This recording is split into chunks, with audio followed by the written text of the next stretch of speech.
Hello दोस्तों, मैं आपका दीपक सर और आप सभी को अपने YouTube चैनल जीनियस क्लब में स्वागत करता हूं। आज जिस टॉपिक पर हम अर्थमेटिक की बात करने वाले हैं उस टॉपिक का नाम है सिंपल इंटरेस्ट यानी साधारण ब्याज। इस टॉपिक पर बात करने के पहले हम सबसे पहले जानेंगे कि इसमें कौन से टर्म्स यूज़ होते हैं, उन टर्म्स का मतलब क्या है और किस तरीके से हम इन सवालों में उनको यूज़ करते हैं। तो चलिए, हमारे चैनल को जैसा कि मैं जानता हूँ आपने सब्सक्राइब करके ही रखा होगा कि जिससे हमारी वीडियो सबसे पहले आप तक पहुँचे।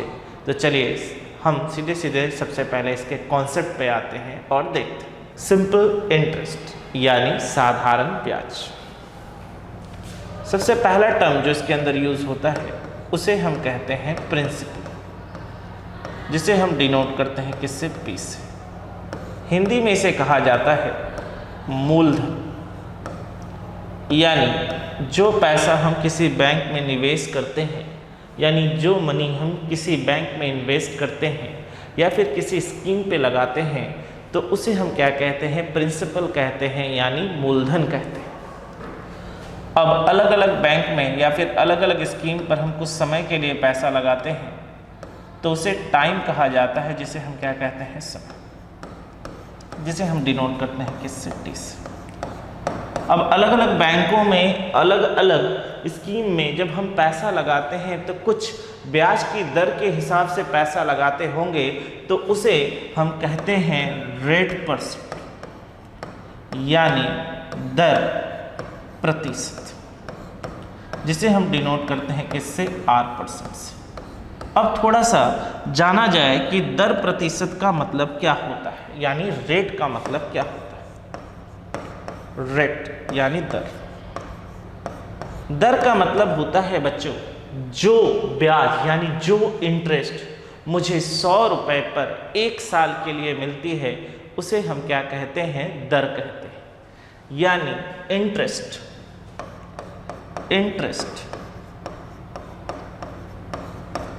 ऑन ₹100 फॉर 1 ईयर, यानी 1 साल का इंटरेस्ट जो कि हमें 100 रुपए पर मिलता है उसे ही हम क्या कहते हैं? दर कहते हैं।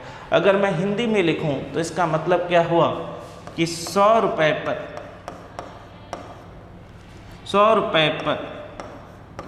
1 साल में मिलने वाला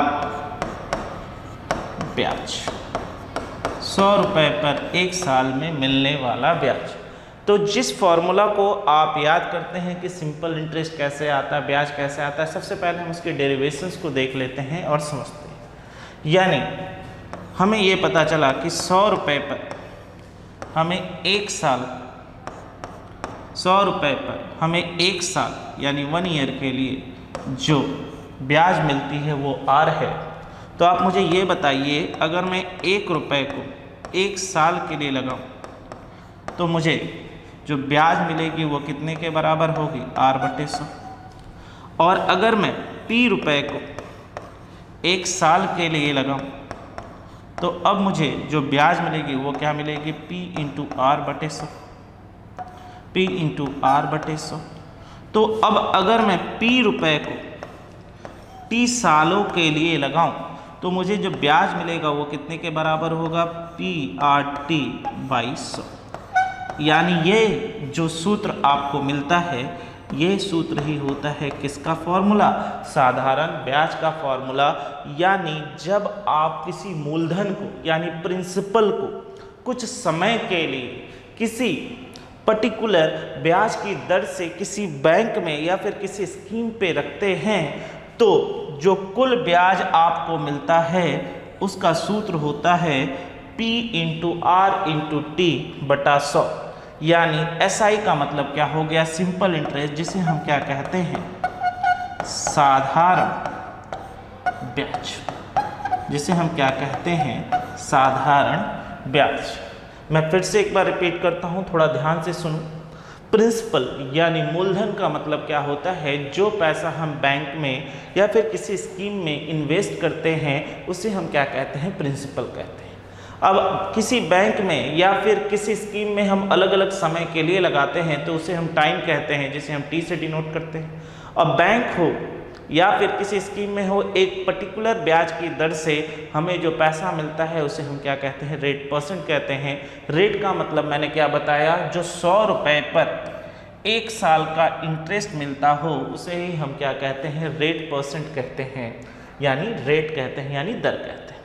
अब आइए इस चैप्टर में जो जो सूत्र यूज़ होते हैं, जो जो फॉर्मूला यूज़ होते हैं, हम उनके ऊपर बात करते हैं। और जैसा कि हमने देखा कि सिंपल इंटरेस्ट का फॉर्मूला हमें यहाँ से क्या मिला, P into R into T divided by 100। तो चलिए इसी चीज़ को लेकर हम आगे बढ़ते हैं और देखते हैं कि हम यहाँ से और क्या डेरिवेशंस निकाल सकते हैं। तो चलिए देखें, आइए। तो देखो बच्चों, हमें जो मिला था वो क्या मिला था, simple interest is equal to P into R into T divided by 100, यानी साधारण ब्याज इक्वल टू मूलधन गुने ब्याज की दर गुने समय बटा 100। Simple interest is equal to principal into rate into time divided by 100। अब जब इस पैसे को हम पूरे के पूरे पैसे को जब हम बैंक से निकालते हैं या फिर किसी स्कीम से निकालते हैं, उसे हम कहते हैं अमाउंट, जिसे हम हिंदी में कहते हैं मिश्र धन, जिसे हम हिंदी में कहते हैं मिश्र धन, जिसे हम डिनोट किससे करते हैं, ए से डिनोट करते हैं। मिश्र धन बराबर होता है प्रिंसिपल प्लस इंटरेस्ट, यानी जितना ब्याज आपको मिला है। यानी हमने यहाँ से क्या देखा, A इक्वल टू, अगर हम इसे तोड़े तो हमें क्या मिलेगा, P प्लस, अगर मैं यहाँ से लिखूँ तो P into R into T divided by 100। यानी यहाँ से अगर हम P कॉमन ले लें तो हमें यहाँ से क्या मिलेगा, 1 प्लस आर टी बाई 100। यानी इसे थोड़ा सा और सजा के लिखा जाए तो हमें क्या मिलेगा, P into 100 plus R T divided by 100। यानी अमाउंट इक्वल टू हमें यहाँ से क्या मिला, P into 100 plus R T divided by 100। अब आइए, अब हम अलग अलग फॉर्म पर बात करें और अलग अलग केस को जानें। सबसे पहले बात करते हैं केस 1। अगर सबसे पहले बात करते हैं केस 1, तो हमने देखा कि सिंपल इंटरेस्ट इक्वल टू क्या होता है, principal into rate into time divided by 100। तो अगर प्रिंसिपल की वैल्यू निकालनी हो और इंटरेस्ट दिया है तो फॉर्मूला क्या बन जाता है, interest into 100 divided by R into T.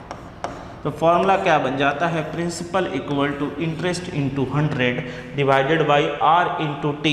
जब आपके सवाल में इंटरेस्ट दिया गया हो, आपके सवाल में रेट परसेंट दिया गया हो, आपके सवाल में टाइम दिया गया हो और आपसे पूछा जाए प्रिंसिपल क्या होगा, यानी मूलधन क्या होगा, तो आप ये सूत्र यूज़ कर सकते हैं, I into 100 divided by R into T, जहाँ I का मतलब क्या है, ब्याज, R का मतलब क्या है, दर प्रतिशत, और T का मतलब क्या है, टाइम। उसी तरीके से केस 2 भी अगर हम यहाँ से निकालें तो यहाँ से अब टाइम यानी रेट परसेंट इक्वल टू हम क्या लिख सकते हैं, तो रेट परसेंट इक्वल टू हमें क्या मिलेगा, interest into 100 divided by P into T. यानी ब्याज की दर बराबर हमें यहाँ से क्या मिलेगा, interest into 100 divided by principal into time, यानी ब्याज इंटू 100 बटे मूलधन गुने समय।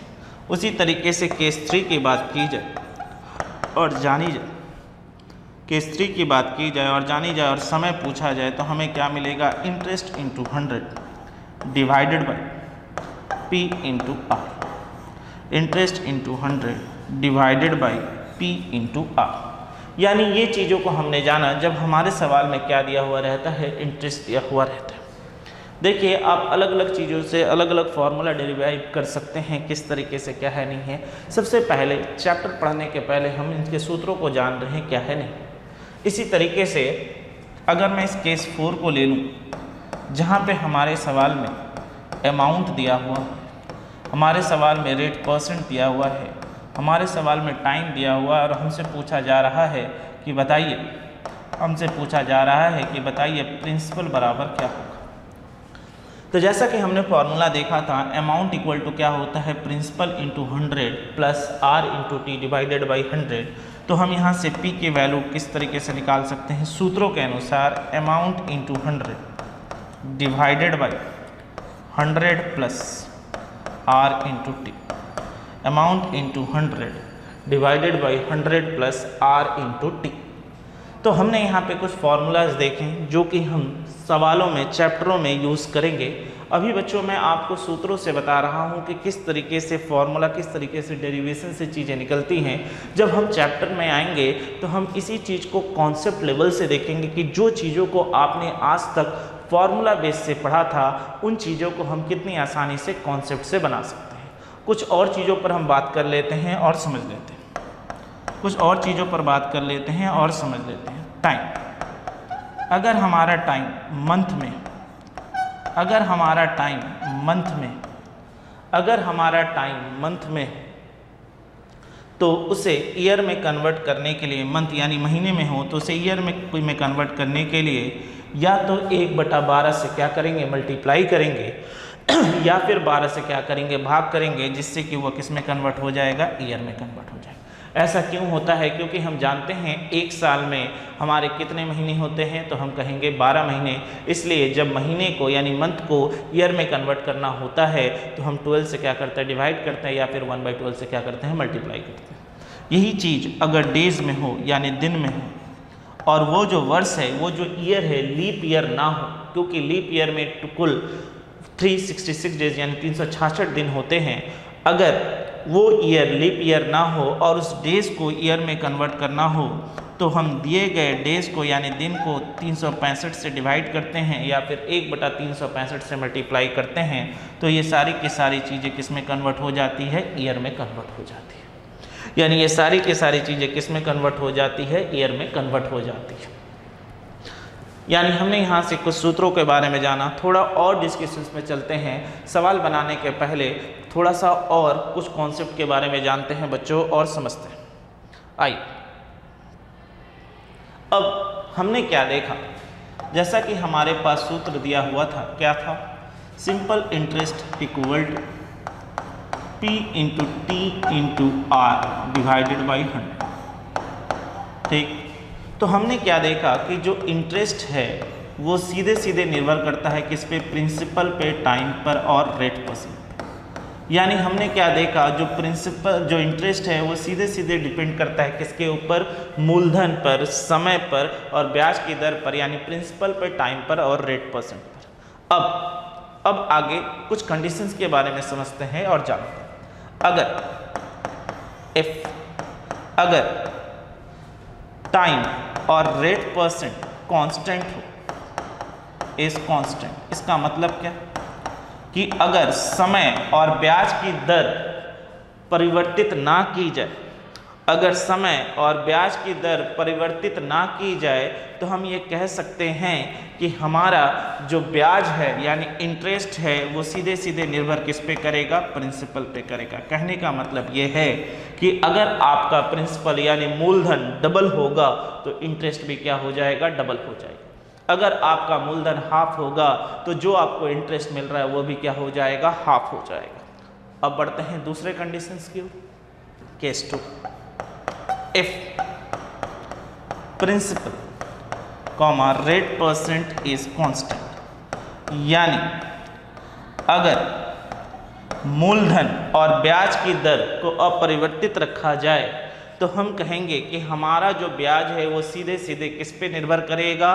तो हमारे पास एक वेरिएबल दिख रहा है जिस पे हमारा ब्याज डिपेंड करता है, वो क्या है, इंटरेस्ट जो है वो सीधे सीधे डिपेंड करेगा किसके ऊपर, समय के ऊपर। कहने का मतलब ये है कि अगर आपका प्रिंसिपल और रेट परसेंट यानी मूलधन और ब्याज की दर में कोई परिवर्तन ना हो तो हम कह सकते हैं कि समय बढ़ने से हमारा ब्याज भी बढ़ेगा और समय घटने पर हमारा ब्याज भी क्या होगा, घटेगा। आगे बढ़ा जाए और फिर तीसरी कंडीशंस को जानते हैं। If principal comma rate percent is constant, principal comma rate percent is constant, यानी अगर मूलधन और ब्याज की दर, हमने यहाँ पे ब्याज की दर ले ली है, यानी यहाँ से, यानी प्रिंसिपल और टाइम इज कांस्टेंट, यानी अगर आपका मूलधन और समय अगर अपरिवर्तित रहे तो हम कह सकते हैं, यानी कांस्टेंट रहे, चेंज ना हो, तो हम कह सकते हैं इंटरेस्ट जो है वो सीधे सीधे डिपेंड किसके ऊपर करेगा, हमारे रेट परसेंट के ऊपर करेगा, यानी ब्याज की दर के ऊपर करेगा। कहने का मतलब यह है कि ब्याज ज़्यादा होगी अगर ब्याज की दर बढ़ जाए, और ब्याज कम होगी अगर ब्याज की दर क्या हो, कम हो जाए। तो हमने कुछ चीज़ों के बारे में जाना जहाँ से हम फार्मूला बेस से पढ़ते हुए अलग अलग चीज़ों को लेकर, अलग अलग रिलेशंस को लेकर हमने बात की। पहले कोई भी चैप्टर पढ़ने के पहले में, जैसा कि मैंने बार बार कहा है, पहले उनके चीज़ों को, उनके टर्म्स को समझिए और फिर सवालों को हम फार्मूला बेस से, जैसा कि मैंने बार बार कहा है, देखते हैं, फिर कॉन्सेप्ट बेस से देखते हैं कि किस तरीके से हम सवालों को बना सकते हैं। हमारा देखो बच्चों मेन मकसद ये है कि आप सिर्फ सूत्रों पे यानी फार्मूला पे डिपेंड ना हो, हर तरीके से सोचे कि हाँ सर सवाल किस लेवल पे बनेगा, क्योंकि आजकल के जो एग्ज़ाम हो रहे हैं वो सिर्फ और सिर्फ फार्मूला बेस्ड नहीं रहकर कॉन्सेप्ट बेस्ड हो चुके हैं। तो इसलिए हर तरीके से सीखिए, हम एकदम बेसिक से शुरू करेंगे जहाँ से हम चीज़ों को जानेंगे कि किस तरीके से फार्मूला से भी सवालों को हम बनाते हैं, तो उसी चीज़ को हम कॉन्सेप्ट से भी क्या कर सकते हैं, बना सकते हैं। तो चलिए अब बिना समय गवाए हम अपने सवाल की ओर बढ़ेंगे और सवाल को देखेंगे क्या है नहीं है। मैंने हर एक कॉन्सेप्ट आपको समझा दिया है, चीज़ें क्लियर है। तो चलिए सबसे पहले सवाल पे आते हैं, और पहला सवाल जैसा कि आप अपने बोर्ड पर देख रहे हैं क्या लिखा हुआ है, a man deposit ₹5,000 in a bank for 4 years eight the rate 5% per annum, find the simple interest and amount. कहा इस तरीके से गया है कि एक व्यक्ति ने एक बैंक में 5,000 रुपये की राशि 5% वार्षिक ब्याज के दर से 4 सालों के लिए जमा की। तो बताइए साधारण ब्याज क्या होगी और मिश्र धन क्या होगी। आइए सबसे पहले हम बात करते हैं अपने मेथड 1 पर, जो कि हम बाई फार्मूला से पढ़ेंगे। बाई फार्मूला जो हमने पढ़ा है, यानी सूत्र के अनुसार हमने क्या पढ़ा था, साधारण ब्याज का सूत्र क्या पढ़ा था, SI = P × T × R divided by 100। तो चलिए सूत्र के अनुसार अगर हम बैठा दें तो हमें यहाँ से क्या मिलेगा बच्चों, तो हम कहेंगे सर हमने 5,000 रुपये की राशि लगाई है, कितने सालों के लिए, 4 सालों के लिए, × 5 डिवाइडेड बाई 100। तो यहाँ से हमने कर दिया तो 0 0 0 0 कैंसिल, यानी यहाँ से क्या, तो कितना मिला बच्चों, 50 × 4 यानी 200, 200 × 5 यानी कितने रुपए होंगे, 1,000 रुपये। यानी ब्याज की जो राशि होगी वो हमारे सवाल में कितने हज़ार रुपये के बराबर होगी, 1,000 रुपये के बराबर होगी। यानी जब हम 5,000 रुपये को 4 सालों के लिए 5% पे लगाते हैं तो हमें जो ब्याज मिलती है वो कितने रुपए के बराबर मिलती है, 1,000 रुपये के बराबर मिलती है। अब आइए इसी सवाल को थोड़ा सा हम कॉन्सेप्ट बेस से देखें।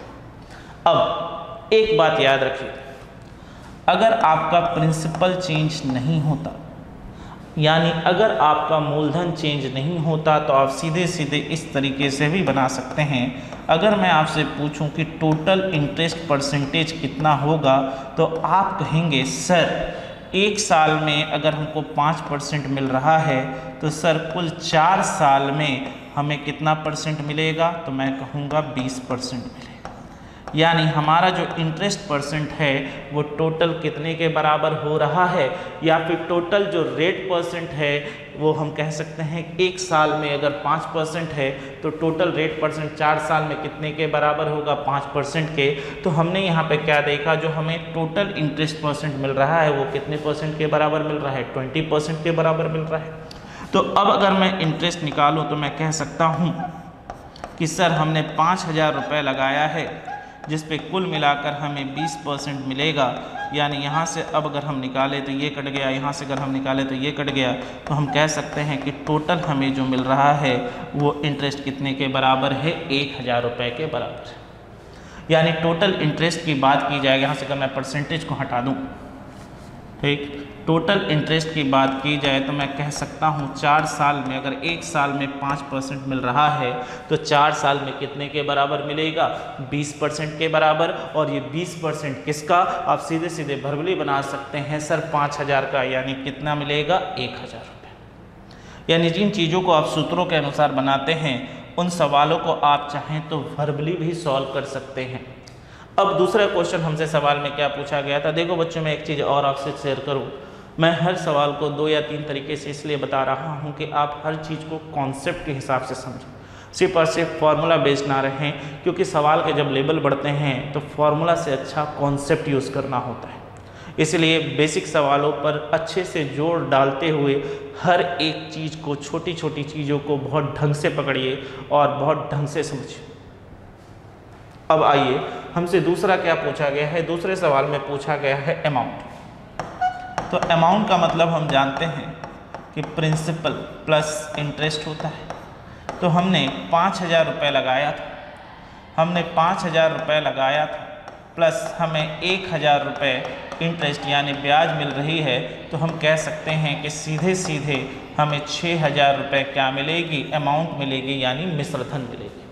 अब इसी सवाल में कहा जाए कि अगर सीधे सीधे अमाउंट बताइए क्या होगा, तो हम सूत्रों के हिसाब से भी सवाल को बना सकते हैं, जैसा कि मैंने सूत्र आपको बताया है, यानी नंबर 2 मेथड में हम यहाँ पर ये भी यूज़ कर सकते हैं, यानी अमाउंट इक्वल टू क्या बताया था, principal into 100 plus RT by 100। यानी यहाँ से अगर हम लिखें तो क्या मिलेगा बच्चे, 5,000 रुपये की राशि हमने लगाई है into 100 plus 4 into 5 divided by 100, यानी 0 0 0 0 कैंसिल, यानी यहाँ से क्या मिला 50 इंटू 120, यानी हमारा आंसर कितने के बराबर आएगा, तो हमारा आंसर कितने के बराबर आएगा, दैट इज इक्वल टू 6,000। ठीक, अब फिर से बात की जाए और फिर से समझी जाए कि सर अगर मान लीजिए हम सूत्र यूज़ नहीं करना चाहते, हम फॉर्मूला यूज़ नहीं करना चाहते और इस सवालों को हम चाहते हैं कि कॉन्सेप्ट लेवल से बनाएं, तो क्या हम इस सवाल को कॉन्सेप्ट से नहीं बना सकते? मैं कहूँगा बिल्कुल बना सकते हो, चीज़ों को बस समझने की ज़रूरत है। तो आइए थोड़ी सी चीज़ों को समझें कि किस तरीके से आप कॉन्सेप्ट लेवल से इन सब सवालों को कर सकते हैं। तो देखिए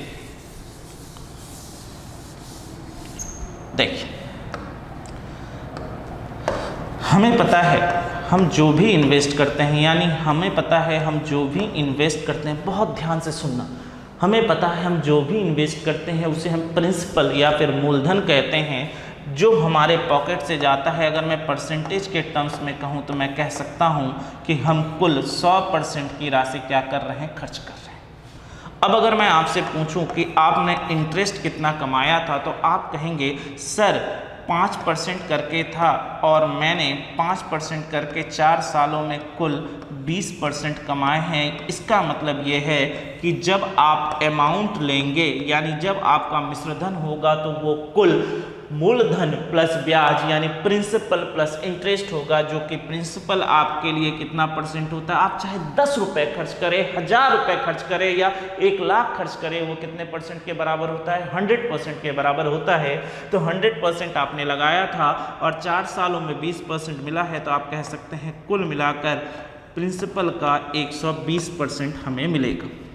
तो चलिए हम निकाल देते हैं 120% कितने का, तो हमारा आंसर होगा इंटू 5,000 का। यानी यहाँ से अगर हम करें तो हमें क्या मिलेगा बच्चों, तो हम कहेंगे सर हमें यहाँ पे कुल मिलाकर 6,000 रुपये की राशि मिलेगी, जो कि हमारा अमाउंट होगा, या फिर हम कहेंगे जो कि हमारा क्या होगा, मिश्रधन होगा। बहुत आसान तरीका है, बहुत आसानी से आप समझ सकते हैं कि जो पैसा आप लगाते हैं वो आपके लिए कितना परसेंट हुआ, 100%। फिर आप 4 साल उसी चीज़ को 5% पे करते हैं, तो टोटल ब्याज जो आप कमाते हैं वो कितना परसेंट हुआ, 20%। तो 100% आपने लगाया प्लस 20% आपने पाया, तो कुल मिलाकर आपने 120% पाया। कितने का, जितने आपने लगाया था, यानी कितना लगाया था, 5,000 रुपये। तो 5,000 का अगर 120% करें तो सीधे सीधे आंसर क्या आएगा, 6,000। हम हर एक सवाल में यानी 2-3 सवालों में इसी तरीके से यूज़ करते हुए चलेंगे कि जब हम सवालों को कॉन्सेप्ट लेवल से बनाना चाहें, हम कितनी आसानी से बना सकते हैं। उम्मीद करता हूँ समझने में कहीं कोई दिक्कत नहीं हो रही होगी। तो अब आइए हम बढ़ते हैं अपने अगले क्वेश्चन की।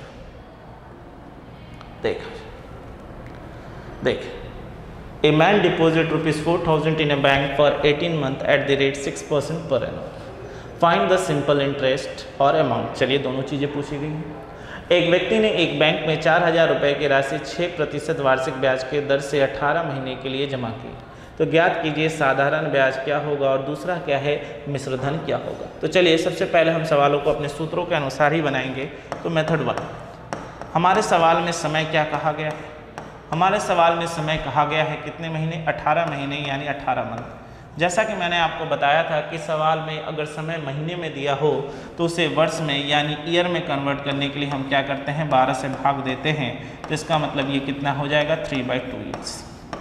ठीक, अब हम सिंपल इंटरेस्ट का फॉर्मूला लगा सकते हैं। तो इंटरेस्ट इक्वल टू हमें क्या मिलेगा बच्चों, 4000 रुपये हमने लगाया है, 4000 रुपये हमने लगाया है 6% पर 3/2 ईयर्स के लिए, डिवाइडेड बाई क्या, 100।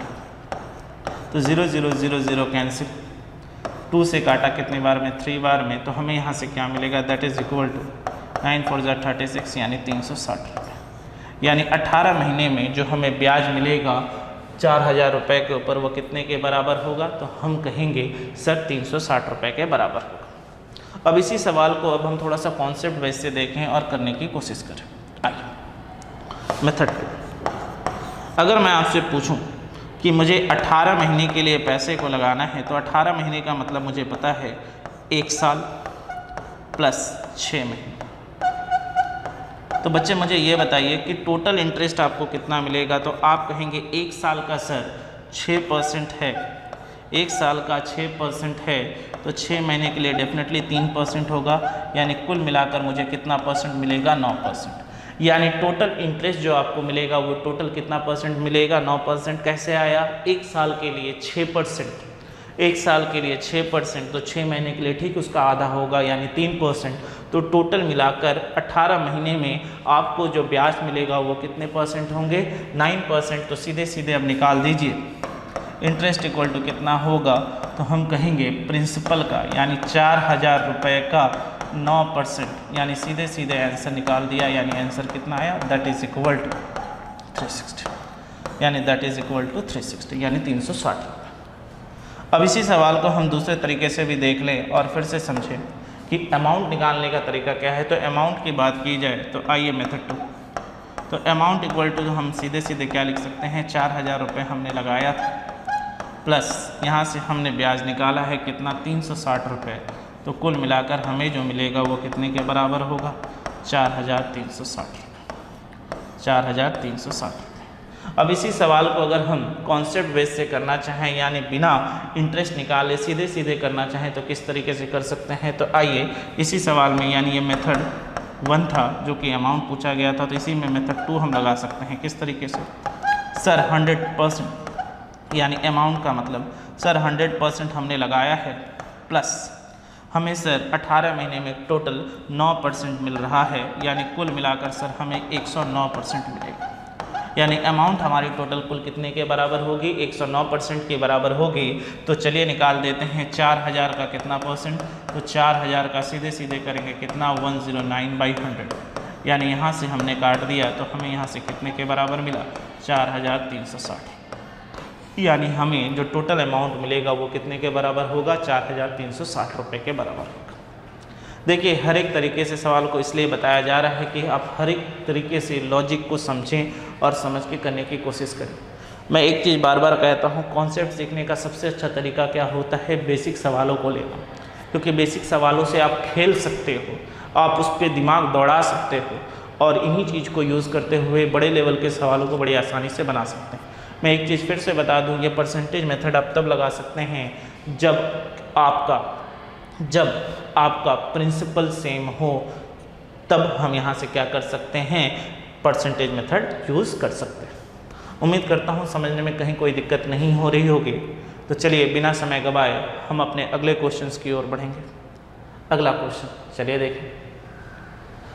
A man deposit ₹24,000 in a bank at the rate 5% per annum from 15 June 2017 to 27 August 2017 on simple interest. Find the simple interest. कहा गया है एक व्यक्ति ने 24,000 रुपये की राशि 5% वार्षिक ब्याज के दर से 15 जून 2017 से 27 अगस्त 2017 तक किसी बैंक में जमा किया।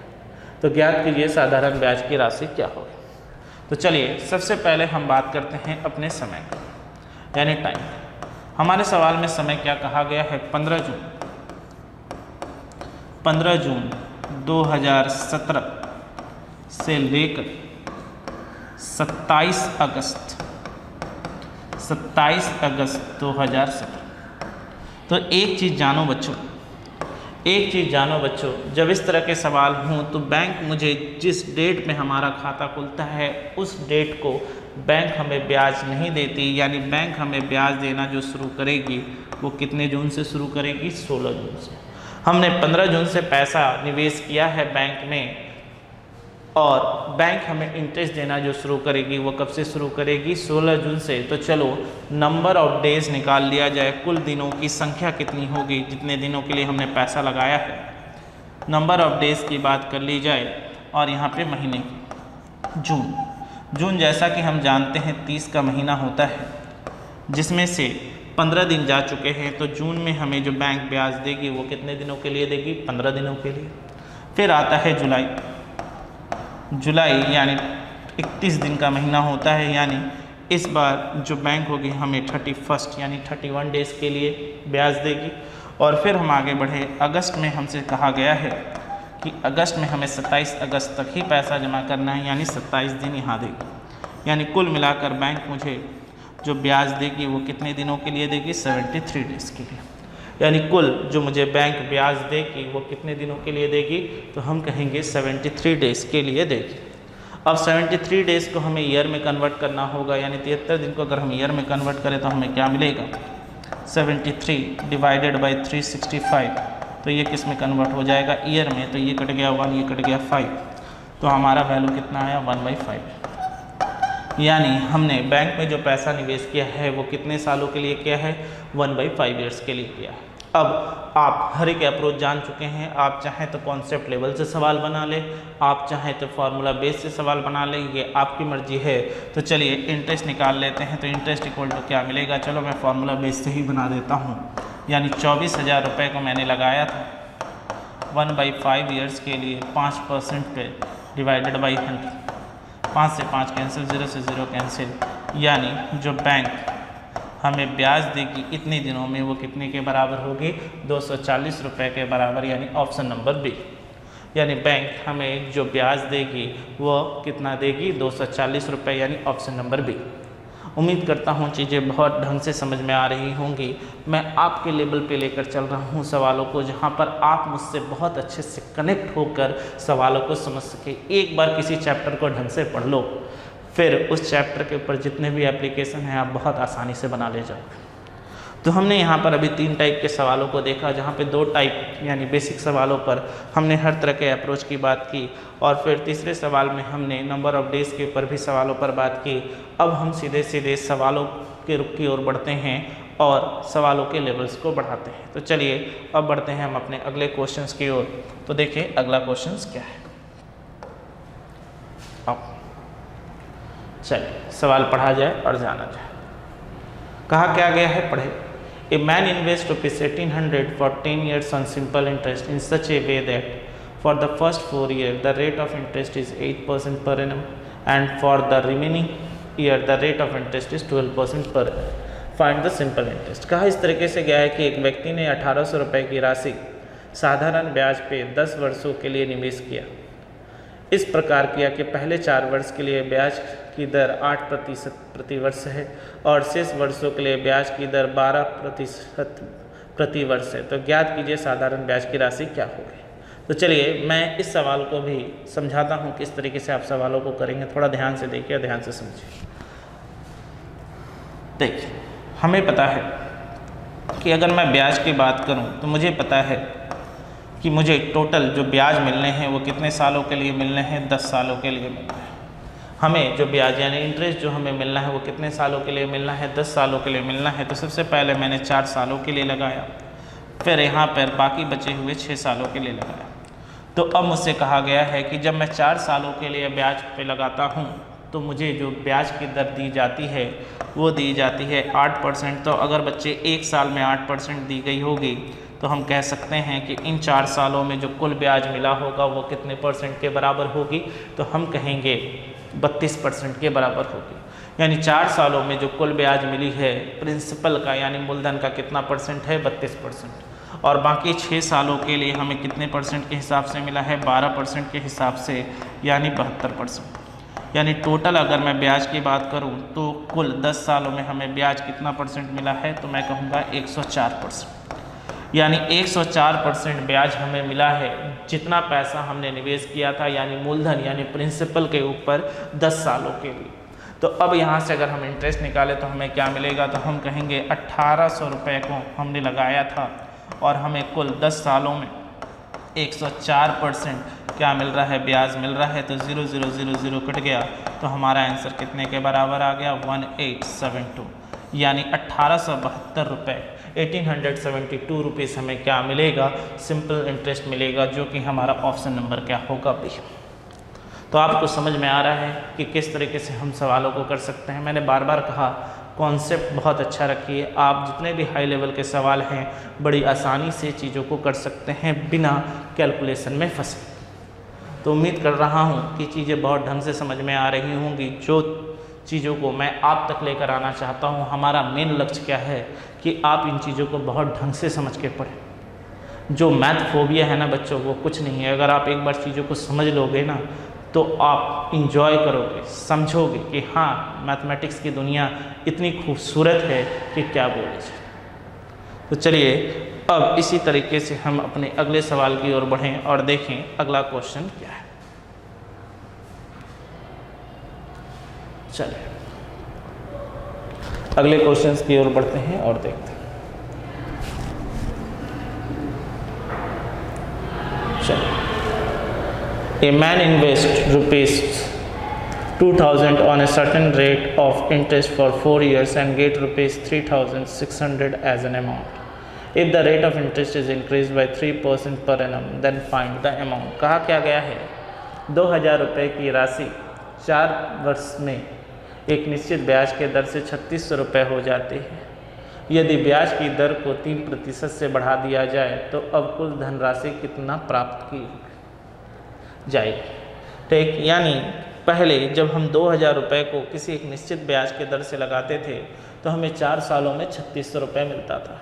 अब कहा जा रहा है कि अगर 3% ब्याज की दर बढ़ जाए तो हमें कुल धनराशि यानी मिश्र धन कितना मिलेगी। चलिए सबसे पहले हम इस सवाल को बेसिक से आते हैं और देखने की समझने की कोशिश करते हैं कि हर एक विद्यार्थी, हर एक स्टूडेंट जब इस सवालों को प्रोसेस से करता है और बिना सोचे समझे पढ़ता है तो वो अपना कितना समय एग्ज़ाम में वेस्ट यानी नुकसान करता है।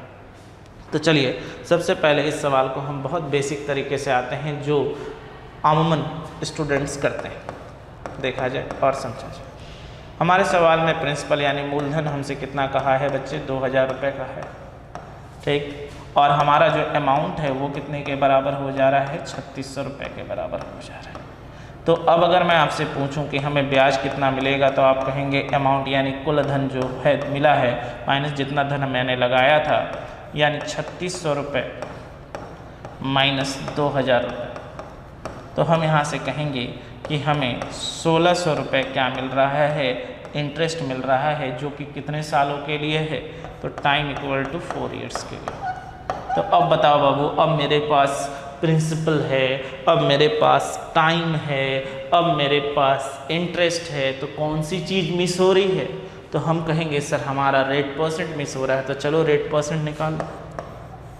तो रेट परसेंट इक्वल टू क्या होगा, तो हम कहेंगे 1600 रुपये हमें इंटरेस्ट मिला है फॉर्मूला के अनुसार इंटू 100। जैसा कि मैंने बताया था इंटरेस्ट इंटू 100, रेट परसेंट पूछा जाए तो प्रिंसिपल इंटू टाइम कहाँ जाता है, नीचे जाता है, यानी ये कैंसिल, 0 0 कैंसिल, ये 0 से ये 0 कैंसिल, 2 से काटा कितना मिलेगा 80 और 4 से काटा तो कितना मिलेगा 20। यानी हमारी जो पहले रेट ऑफ इंटरेस्ट थी वो कितना परसेंट थी, तो हम कहेंगे 20% थी। कितना परसेंट थी, तो हम कहेंगे 20% थी। अब सवाल में क्या कह रहा है ना, अब सवाल में क्या कह रहा है कि न्यू रेट परसेंट क्या हो जाती है। अब सवाल में क्या कह रहा है कि न्यू रेट परसेंट क्या हो जाती है, तो हमसे सवाल में कहा गया है 3% करके बढ़ जाता है, यानी 20% पहले थी प्लस 3% अब हो गई, यानी टोटल मिलाकर कितना परसेंट हो गई, 23%। यानी अब रेट ऑफ इंटरेस्ट हमारा कितना परसेंट हो गया, 23% हो गया है।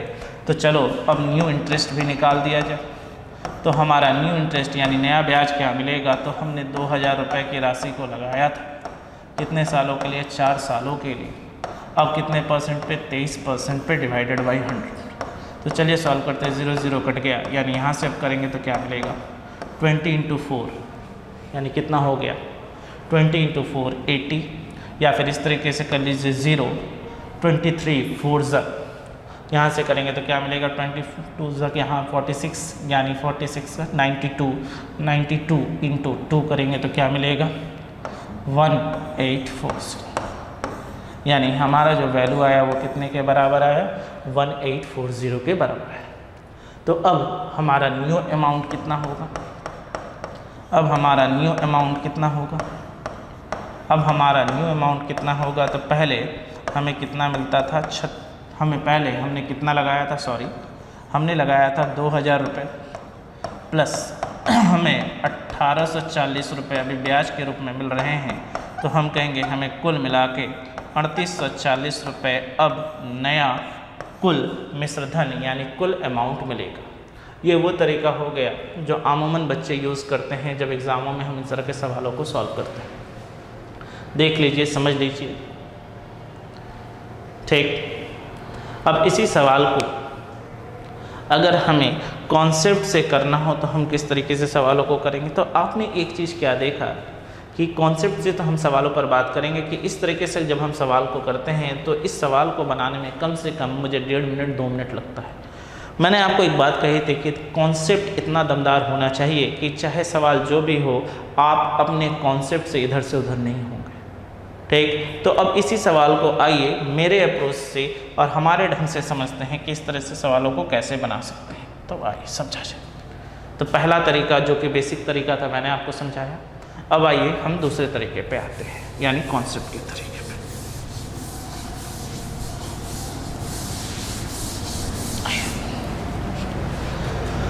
देखो बच्चों, हमारे सवाल में बता दिया गया था अमाउंट यानी मिश्र धन हमें 3600 रुपये मिलते हैं। हमारे सवाल में एक बात और कह दी गई है कि हमारा जो प्रिंसिपल है और जो टाइम है वो क्या है, कांस्टेंट, ठीक, यानी उसमें कोई परिवर्तन नहीं हो रहा। तो हमने एक बात पढ़ी थी, अगर आपको याद हो, तो इंटरेस्ट जो है वो सीधे सीधे किसके ऊपर डिपेंड करेगा, ब्याज की दर के ऊपर डिपेंड करेगा। यानी अगर मेरी ब्याज की दर बढ़ती है तो मेरा अमाउंट क्या होगा, बढ़ जाएगा, यानी मेरी ब्याज और ज़्यादा अधिक मिलेगी। अगर हमारी ब्याज की दर यानी रेट ऑफ इंटरेस्ट कमती है तो हम कह सकते हैं हमें पहले जितना पैसा मिल रहा था उससे इंटरेस्ट और क्या होगा, कम मिलेगा। इसका मतलब अल्टीमेटली अमाउंट भी क्या होगा, कम हो जाएगा। तो अब अगर मैं आपसे कहूँ, ध्यान से सुनिएगा, कि एक साल में, यानी अब अगर मैं इंटरेस्ट की बात करूं, यानी एक इंटरेस्ट की बात करूं जो कि अभी हमें नया मिल रहा है, अगर मैं न्यू इंटरेस्ट की बात करूं तो चलो निकालते हैं। तो एक साल में मुझे अगर 3% एक्स्ट्रा मिल रहा है, क्योंकि सवाल में कह दिया गया है कि इंक्रीज्ड बाय 3%, अगर बच्चे एक साल में मुझे 3% एक्स्ट्रा मिल रहा है तो 4 सालों में कितना मिलेगा, तो मैं कहूँगा सर मुझे एक्स्ट्रा 12% और मिलेगा। यानी ये एक्स्ट्रा 12% और मिलेगा, कहने का मतलब किसका एक्स्ट्रा 12%, तो मैं कहूँगा सर जितना मैंने पैसा लगाया था 2000 रुपये पर 12% मुझे और मिलेगा। यानी ये कैंसिल, यानी मुझे जो बैंक है, मुझे जो संस्था है वो मुझे और 240 रुपये अधिक देगी, क्योंकि सर अभी ब्याज की दर और 3% बढ़ गई है। तो पहले हमें कितना मिलता था 3600, और ब्याज की दर बढ़ने के कारण अब मुझे और एक्स्ट्रा कितना मिलेगा 240, तो कुल मिलाकर मुझे कितना मिलेगा, तो 3600 मुझे पहले मिलता था प्लस 240 अभी मुझे और एक्स्ट्रा मिल रहा है, तो मुझे कुल मिलाकर कितना मिलेगा 3840, यानी ऑप्शन नंबर डी जो कि हमने पहले बेसिक से निकाला था। एकदम सटीक बात दिमाग में बैठा लीजिए कि अगर मूलधन, प्रिंसिपल, अगर टाइम यानी समय में कोई चेंज ना हो तो हमारा जो इंटरेस्ट है वो घटेगा बढ़ेगा, वो किसके ऊपर डिपेंड होकर, वो ब्याज की दर यानी रेट परसेंट पे डिपेंड होकर। हमारे सवाल में क्या कहा गया था, मैं फिर से एक बार रिपीट करता हूँ कि 3600 रुपये मुझे मिश्र धन यानी अमाउंट के रूप में मिल रहा था। आज कहा गया है कि मुझे 3% और एक्स्ट्रा मिलेगा जितना कि मैंने निवेश किया है। तो मुझसे कहा गया अगर 3% एक्स्ट्रा मिलेगा, तो यार मैंने 3% एक्स्ट्रा एक साल में लिया, तो 4 साल में कितना एक्स्ट्रा लूँगा 12%, यानी 12% कितने का, जितना मैंने लगाया था, यानी 2000 का 12%, यानी 240 रुपये मुझे और अधिक मिलेंगे तो 360 रुपया तो पहले बैंक मुझे कुल यानी मिश्र धन यानी टोटल अमाउंट तो दे ही रहा था, साथ ही साथ में 240 रुपये और एक्स्ट्रा देगा, यानी टोटल मिलाकर मुझे कितना मिलेगा, तो मैं कहूँगा 3840 यानी 3840 रुपये अभी मुझे कुल राशि के रूप में मिलेगी। अब इसी तरीके से इसी कॉन्सेप्ट से हम अपने अगले क्वेश्चंस की ओर बढ़ेंगे और एक बेहतरीन नगमा आपके लिए है, तो चलिए देखते हैं। चलिए सवाल पढ़ा जाए और जाना जाए। A man invested ₹2400 on a certain rate of interest for 5 years and get ₹4000 as an amount. If the rate of interest is decreased by 2% per annum, then find the total amount. कहा गया है 2000 रुपये की राशि 4 वर्षों में एक निश्चित ब्याज की दर से 3600 रुपये हो जाती है।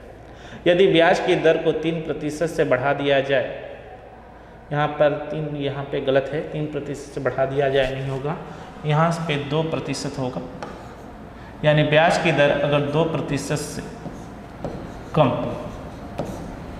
कर दी जाए, यदि ब्याज की दर को 2% से कम कर दी जाए तो कुल धनराशि कितना प्राप्त होगा। यानी सेम सवाल बच्चों, तो चलो सेम अप्रोच यूज़ करते हैं।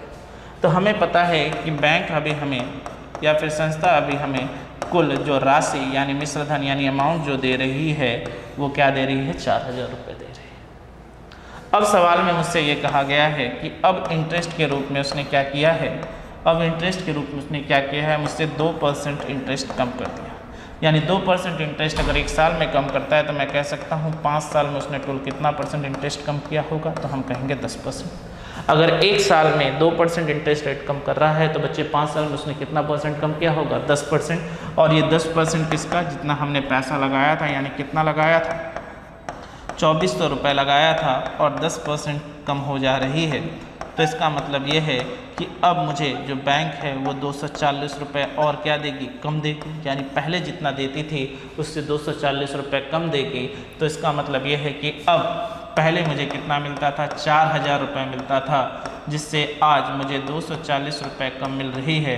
तो हम कह सकते हैं कि आज मुझे जो पैसा मिलेगा वो कितने के बराबर मिलेगा, 3760 यानी 3760 रुपये के बराबर मिलेगा, यानी ऑप्शन नंबर बी। तो आपने दोनों तरह के सवालों को देखा कि जब प्रिंसिपल और टाइम यानी मूलधन और समय को सेम रखा जाता है और अगर रेट परसेंट को बढ़ा दिया जाए तो हमारे पास जो भी मिश्रधन यानी अमाउंट आता था उसमें और भी क्या होती है, पैसे की वृद्धि यानी इंक्रीमेंट हो जाती है। और अगर रेट ऑफ इंटरेस्ट कम कर दिया जाए तो हमें पहले जो मिलता था उससे और भी क्या मिलेगी, राशि कम मिलेगी। तो चलिए अब हम अपने अगले क्वेश्चन की ओर बढ़ें और देखें अगला क्वेश्चन क्या है। तो आप सवाल पढ़ते हैं और सवाल समझने की कोशिश करते हैं। आइए।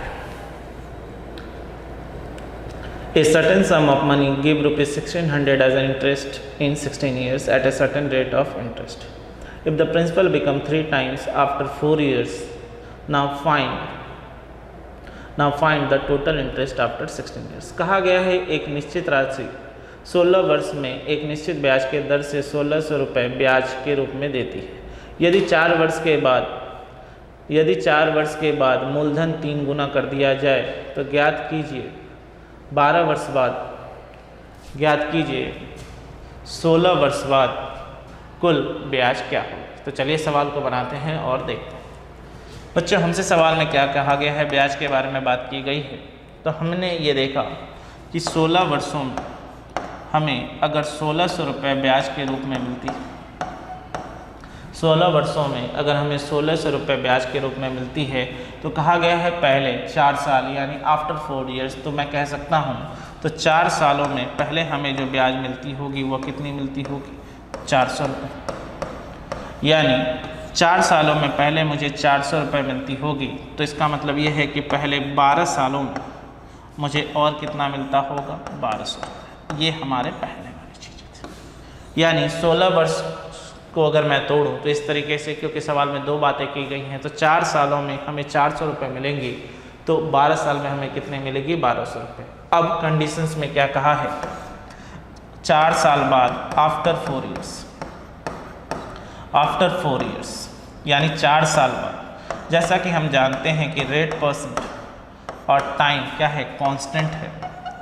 रेट परसेंट और टाइम क्या है, कांस्टेंट है, यानी इसमें कोई चेंज नहीं है। तो हमारा जो इंटरेस्ट है वो सीधे सीधे डिपेंड किस पे करेगा, प्रिंसिपल पे करेगा, यानी किस पे, मूलधन पे करेगा। अब सवाल में कहा जा रहा है कि 12 वर्षों के बाद अगर प्रिंसिपल को 3 गुना कर दिया जाए तो हम कहेंगे अगर प्रिंसिपल 3 गुना होगा तो सर इंटरेस्ट भी जो मिल रहा था वो भी 3 गुना होगा, क्योंकि प्रिंसिपल के बढ़ने से हमारा इंटरेस्ट भी बढ़ेगा। तो अब मैं कह सकता हूँ टोटल इंटरेस्ट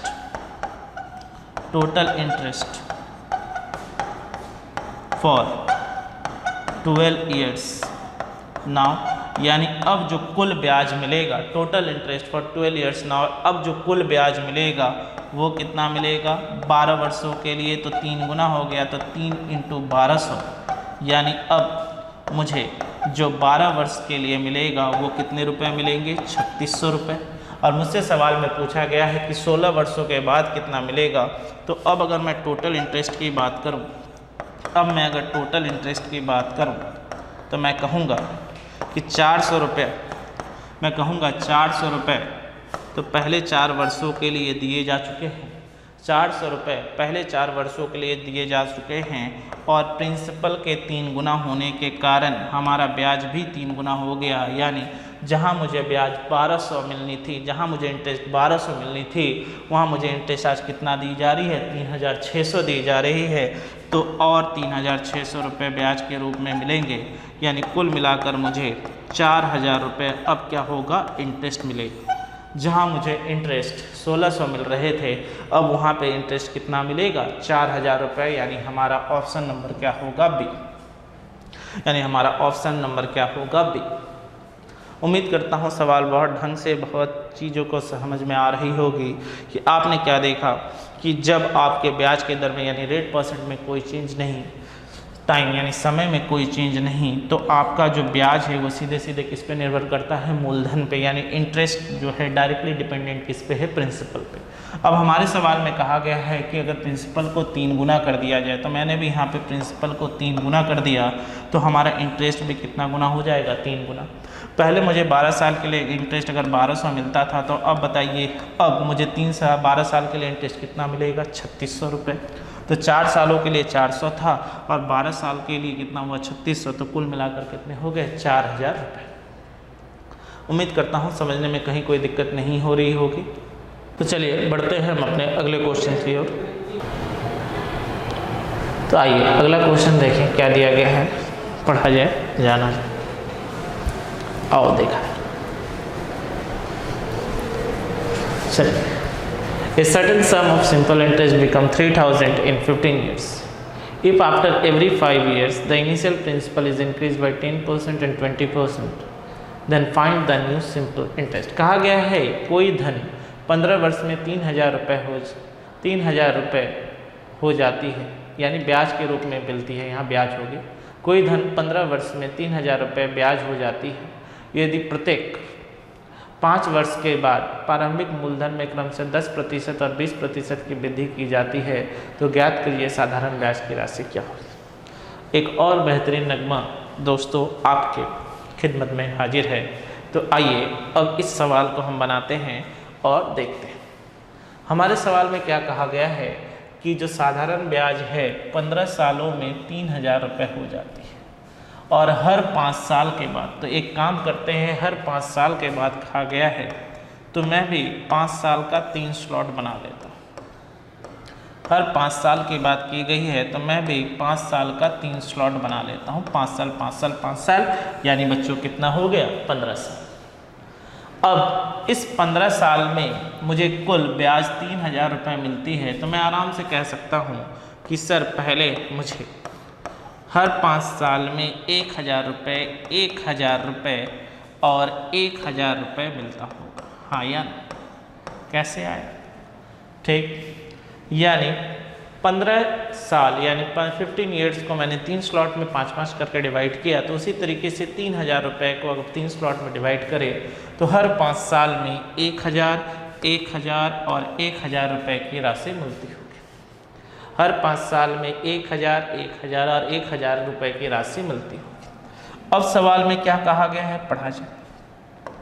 अब सवाल में कहा गया है कि यदि प्रत्येक 5 साल बाद प्रिंसिपल को 10% बढ़ा दिया जाए, यानी इस 5 साल होने के बाद अब यहाँ प्रिंसिपल को और 10% बढ़ा दिया गया है, तो जैसा कि हम जानते हैं कि अगर मूलधन यानी प्रिंसिपल को 10% बढ़ा दिया जाता है और ब्याज की दर और समय में चेंज ना हो, तो सीधे सीधे इफ़ेक्ट किसके ऊपर पड़ता है, तो हमारे ब्याज के ऊपर यानी हमारे इंटरेस्ट के ऊपर।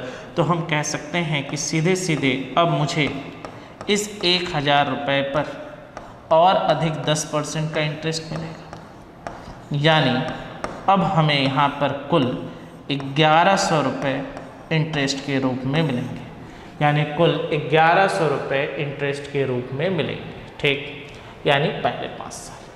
फिर अगले 5 साल में फिर प्रिंसिपल को 20% बढ़ा दिया जाता है, तो प्रिंसिपल यानी मूलधन को फिर 20% बढ़ा दिया जाता है।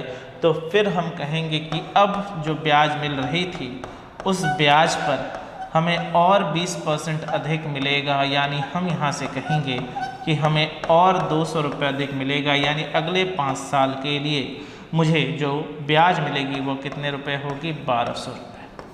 यानी सवाल के अनुसार मेरे पहले 5 साल में मुझे कितना मिला, 1000 रुपये, और फिर अगले 5 साल में मूलधन के ऊपर यानी प्रिंसिपल के ऊपर 10% इंक्रीमेंट होने के कारण मुझे और 100 रुपये अधिक मिले, यानी अगले 5 साल के सेशन में मुझे कितने मिलेंगे, 1100।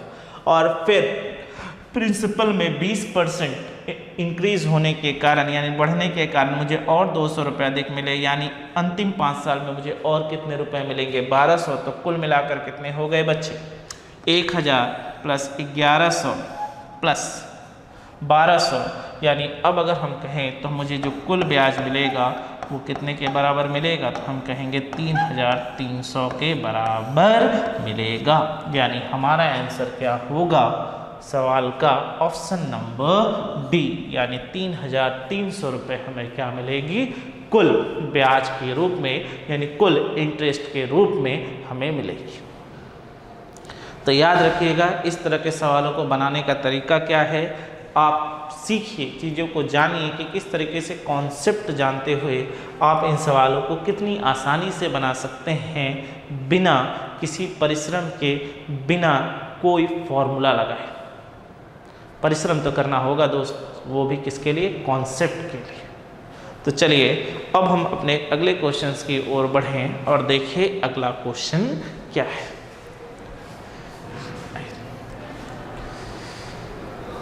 चलिए हमारे स्टूडेंट्स के लिए ये बड़ा अच्छा क्वेश्चन है, बहुत ही बेहतरीन, जिससे कि हम समझ सकेंगे कि छोटी छोटी जो बातें होती हैं वो किस तरीके से मोटी बातें हो जाती हैं।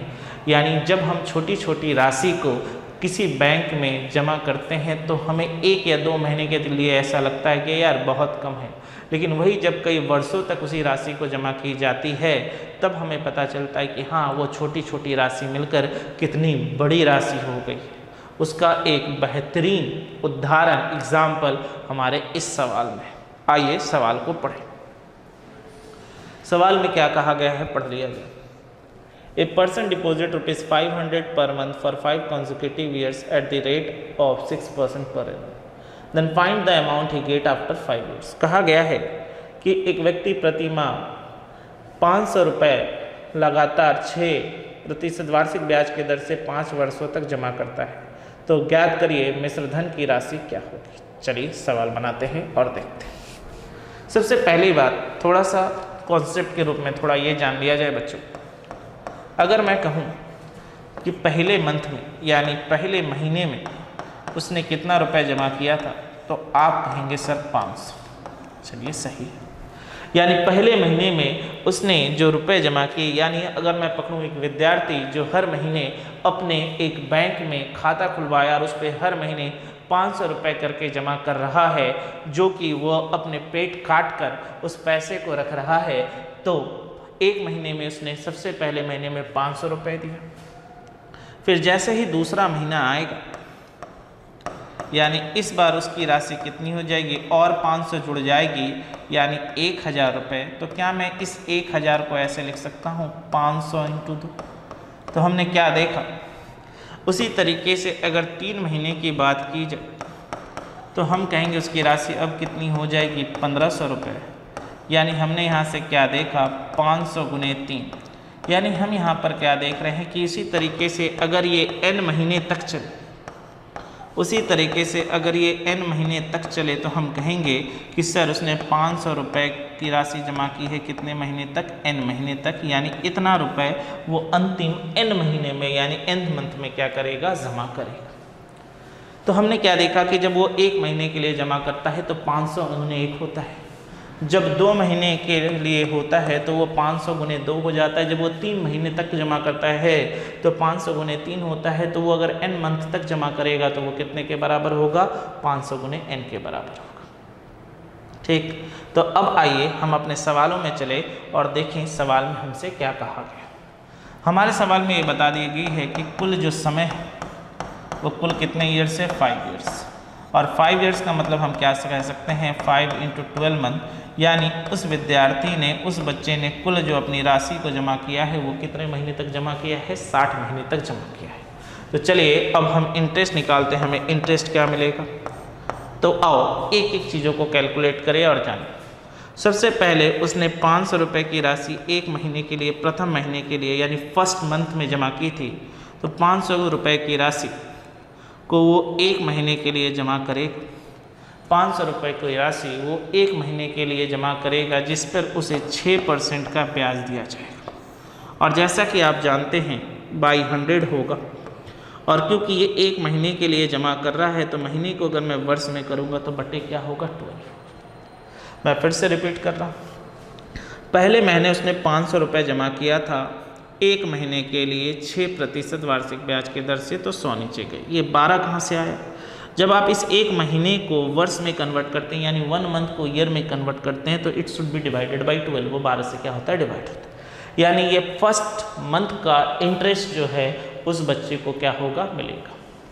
अब उसी तरीके से अब दूसरे मंथ में अगर हम जाएंगे तो हमें क्या मिलेगा, 500 × 2। ठीक, अब ये दूसरे महीने पर कुल ब्याज मिलेगा × 1 × 6 डिवाइडेड बाई 100, और ये 1 महीना है तो × 2, यानी ये दूसरे महीने का क्या होगा, ब्याज मिलेगा।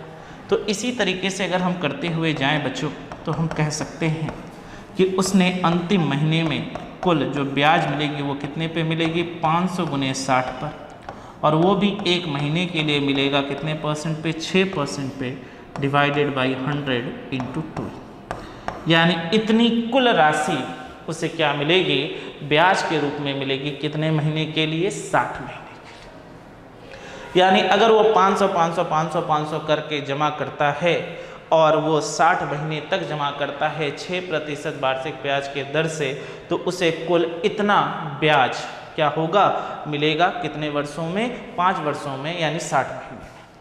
तो अब आइए यहाँ से सवाल को सॉल्व करते हैं। तो हमें दिख रहा है कि अगर मैं 500 गुने 6 बटा 1200 कॉमन ले लूँ तो हमें सवाल में क्या मिलता है बच्चों, 1 + 2 + 3 प्लस ... अप टू 60 यानी 60। तो अगर आप देखें, मैं ऊपर की चीज़ों को रब कर रहा हूँ, चलिए। तो अगर आप देखें तो 1 + 2 + 3 प्लस ... अगर n तक हो तो ये सीरीज़ होती है। तो सीरीज़ का सूत्र होता है n × n + 1 divided by 2। Series का सूत्र होता है n × n + 1 डिवाइडेड बाई 2। तो अब मुझे जो कुल ब्याज मिलेगा वो कितना मिलेगा, चलिए 0 से 0 काट दिया, 0 से 0 काट दिया, 6 से काट दिया 2। तो हमें यहाँ से क्या मिलेगा, इंटरेस्ट इक्वल टू ₹5/2 इंटू, यहाँ से करेंगे तो क्या मिलेगा, 60 × 60 + 1 डिवाइडेड बाई 2।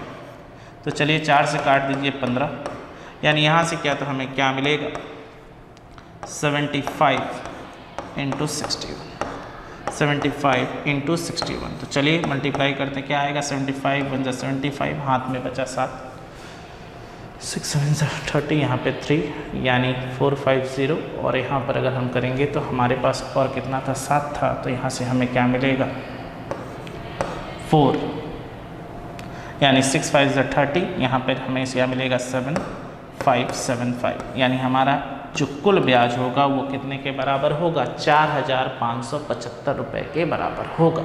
यानी 60 महीने में जो कुल 500 रुपये करके हम अगर जमा करते हैं तो हमें जो कुल ब्याज मिलेगा वो कितने के बराबर होगा, 4575 रुपये के बराबर होगा, यानी ये इंटरेस्ट के रूप में मिलेगा।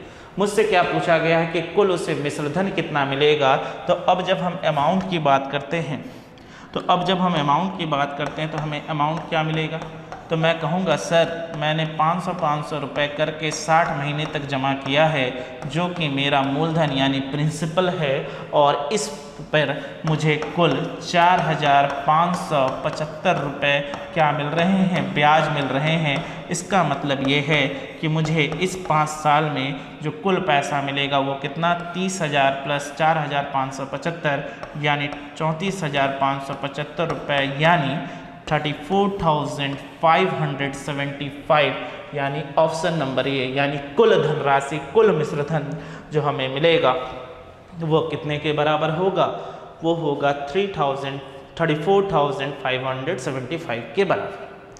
ये तरीका मैंने जो आपको बताया, ये प्रोसेस के थ्रू बताया कि किस तरीके से अगर आप हर महीने कुछ राशि अगर अपने बैंक में जमा करते हुए जाते हैं तो आपको वो राशि उस महीने में तो कम दिखेगी, लेकिन एक लंबे अंतराल के बाद जब आप कुल पैसे को उस बैंक से उठाएंगे तो आपको दिखेगा कि जो छोटी छोटी राशि थी वो अचानक कितनी बड़ी हो गई। और आपके मन में भी चल रहा होगा कि सर इतने बड़े सवाल को बनाने से अच्छा है कि हम इसे सब एग्ज़ाम में क्या कर दें, ऑप्ट कर दें। देखो बच्चे, ये तो बात बिल्कुल सही है कि आप इतना बड़ा लंबा तरीका एग्ज़ाम में यूज़ नहीं करेंगे, वो हमें भी पता है, लेकिन हर चीज़ को सीखना ज़रूरी है। जब तक आप अपने सवाल को कॉन्सेप्ट के थ्रू ना सीखें तो फिर क्या मजा है। तो इस सवाल को हमने कॉन्सेप्ट के थ्रू जाना। अब आइए इस सवाल में हम सूत्र कैसे यूज़ कर सकते हैं, इसका शॉर्टकट जो कि हमने प्रोसेस से पढ़ा है किस तरीके से लगा सकते हैं, आइए देखें।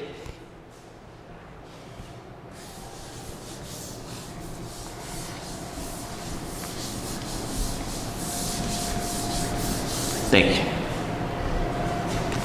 इस तरह के सवाल जब एग्ज़ाम में आए जहाँ पे आप हर महीने उतने ही रुपए लगातार जमा करते हैं कुछ वर्षों के लिए, और अगर आपसे पूछा जाए ब्याज क्या होगा तो फॉर्मूला होता है I = P × R × N × N+1 बटे 24, P × R × N × N+1 बटे 24, जहाँ P का मतलब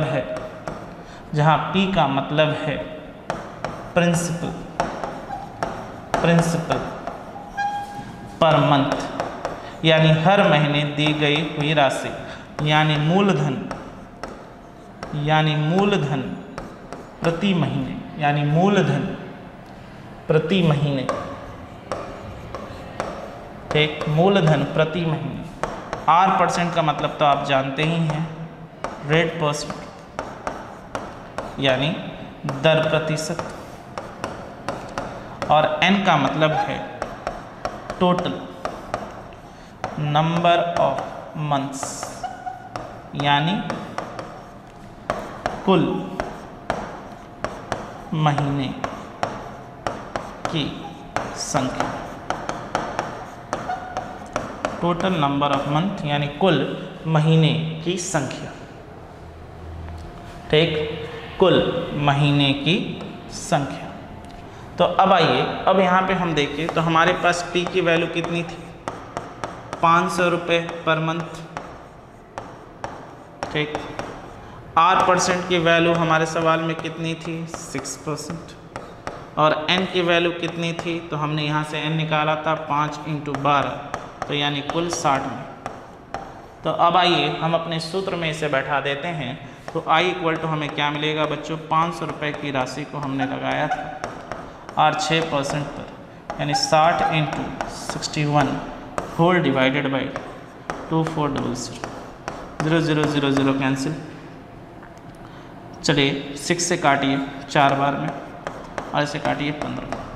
तो हमें यहाँ से क्या मिला, ₹75 × 61, यानी हमारा पैसा कितने के बराबर आएगा, 4575 के बराबर, यानी 4575 रुपये हमारा क्या आएगा, इंटरेस्ट आएगा।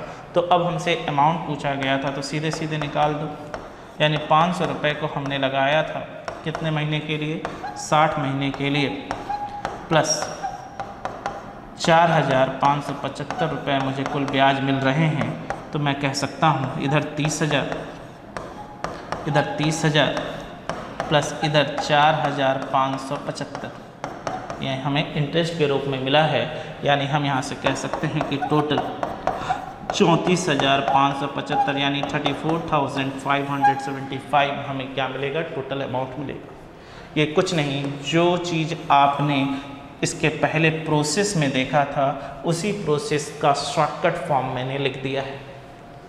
तो याद रहेगा, मैं फिर से एक बार रिपीट कर दूं, P का मतलब है प्रिंसिपल पर मंथ यानी मूलधन हर महीने का, रेट परसेंट मतलब ब्याज की दर, N का मतलब टोटल नंबर ऑफ मंथ कुल महीने की संख्या। तो चलिए इस तरह के सवालों को किस तरीके से एग्ज़ाम में करना है अब आप कर लोगे। मैंने आपसे कहा ना, एग्ज़ाम निकालना बड़ी बात नहीं है, एग्ज़ाम के लिए बस धैर्य रखिए और लगातार लगे रहिए। हर तरीके के हर फॉर्म का क्वेश्चन हर चैप्टर के लिए मैं लेकर आऊँगा, यानी आपके दीपक सर लेकर आएंगे। तो चलिए इसी तरीके से क्वेश्चंस और बनाया जाए और देखा जाए ये क्वेश्चंस क्या है। चलिए अगले क्वेश्चंस की ओर बढ़ें, देखिए अगला क्वेश्चंस क्या है। A man deposit ₹250 per month for 2 consecutive years at the rate of 6% per annum. Then find the amount he get after 2 years. एक व्यक्ति प्रति माह 250 रुपये लगातार 6% वार्षिक ब्याज की दर से 2 वर्षों तक जमा करता है, तो ज्ञात कीजिए मिश्र धन की राशि क्या होगी। तो चलिए सबसे पहले हम अपना n की वैल्यू निकाल लेते हैं। n मतलब 2 ईयर, यानी 2 ईयर का मतलब कितना बच्चों, तो हम कहेंगे 2 × 12, यानी हम यहाँ से कहेंगे कितना मंथ, 24 मंथ, यानी अब हमारे पास मंथ है।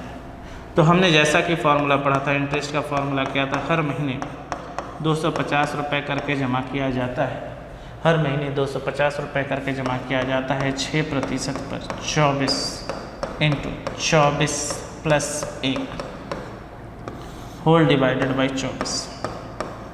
तो चलिए सवाल करते हैं। तो 24 से इसको काट दिया 100 बार में, 25 से इसको काट दिया 4 बार में, ये 2 ये 3 और यहाँ से इसे काट दिया, कितना मिलेगा 125, यानी हमारा जो कुल ब्याज है वो कितने के बराबर है, 375 के बराबर, यानी 375 रुपये के बराबर हमें क्या मिल रहा है, ब्याज मिल रहा है। हमसे क्या पूछा गया है, कुल मिश्रधन क्या होगा, तो अमाउंट इक्वल टू क्या मिलेगा बच्चों, 250 रुपये की राशि को हमने 24 महीने तक लगाया है प्लस 375 रुपये हमें एक्स्ट्रा मिल रहा है। तो हम यहाँ से कह सकते हैं कि यहाँ से 6,000 रुपये यहाँ प्लस 375 रुपये यहाँ, यानी कुल मिलाकर हमें जो मिल रहा है वो कितने के बराबर है, 6,375 रुपये के बराबर है। यानी हमारी जो राशि है वो कुल कितने के बराबर है, 6,375 रुपये, यानी 6,375 हमारा क्या होगा, टोटल अमाउंट होगा, जो कि हमारे ऑप्शन नंबर डी पर है।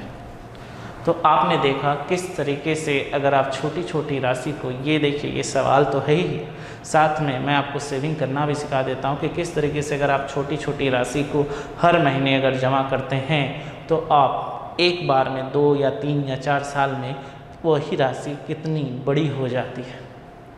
तो चलिए अब हम अपने अगले क्वेश्चंस की ओर बढ़ेंगे। अब देखें अगला क्वेश्चन क्या है, आइए सवाल पढ़ा जाए।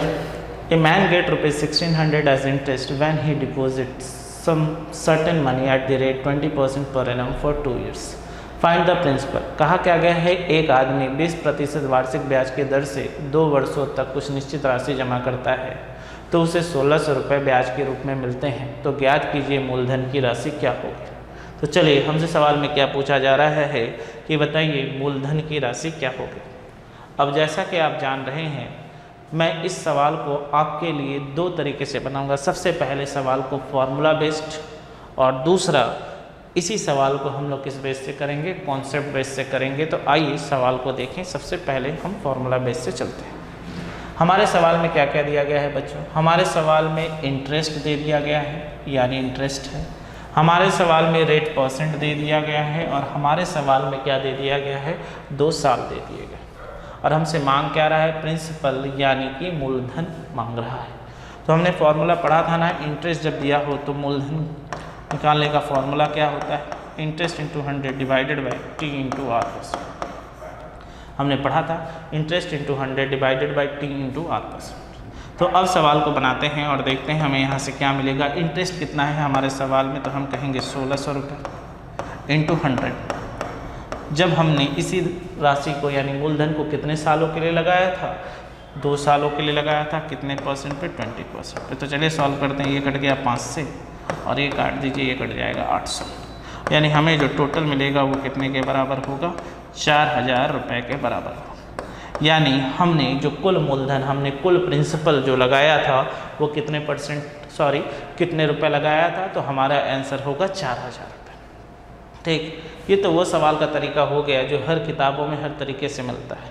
तो कुछ नया सीखा जाए ना, जहाँ पे हम कॉन्सेप्ट की दुनिया में जी सके। और अर्थमेटिक है क्या? सारा का सारा कॉन्सेप्ट ही तो है। अब आइए इसी सवाल को हम कॉन्सेप्ट के रूप में देखते हैं।